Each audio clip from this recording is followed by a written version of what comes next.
మా హిందూ మిత్రులకి బంధువులకి అందరికీ ఒక నివేదిక. ఇవాళ 31 డిసెంబర్, రేపు 1 జనవరి.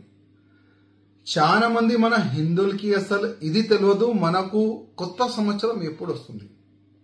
మా హిందువులకి నేను ఒక చిన్న సందేశం ఇవ్వాలనుకుంటున్నాను. మన న్యూ ఇయర్, కొత్త సంవత్సరం మార్చ్ లేకపోతే ఏప్రిల్లో వస్తుంది. అది ఉగాది పండగ అంటారు. కానీ ఇవాళ మనం చూస్తున్నాం 31 డిసెంబర్ వస్తే చాలా మంది గోవా వెళ్ళిపోతారు, చాలా మంది ఆ క్లబ్కి వెళ్తారు, చాలా మంది బార్కి వెళ్ళిపోతారు, చాలా మంది బైక్ రేసింగ్కి వెళ్ళిపోతారు.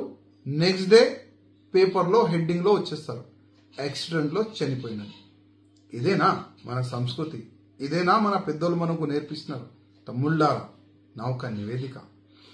బ్రిటిష్ వాళ్ళు ఒక ప్లాన్ చేసి పోయినారు.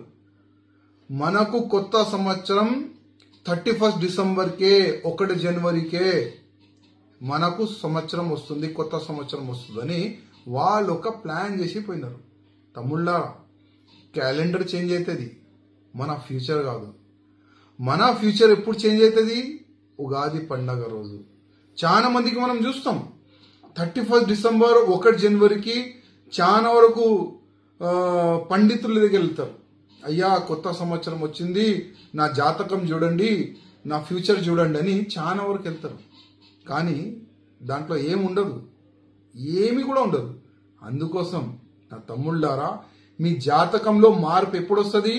ఉగాది పండగ రోజు. ఉగాది పండగ రోజే కదా మనం చాలా పెద్ద పెద్ద ఫెస్టివల్, మనం పూజా కార్యక్రమాలు అన్ని విధాలుగా మనం చేసుకుంటాం. కానీ ఇవాళ మన వచ్చే పిల్లలకి మనం ఏం చూపెడుతున్నాం, ఏం నేర్పిస్తున్నాము?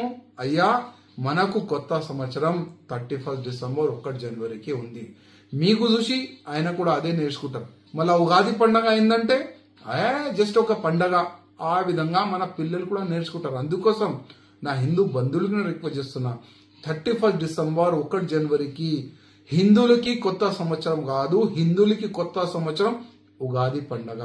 అది మీరు యాద్ పెట్టుకోవాలి. జస్ట్ క్యాలెండర్ చేంజ్ అవుతుంది, ఫ్యూచర్ కాదు.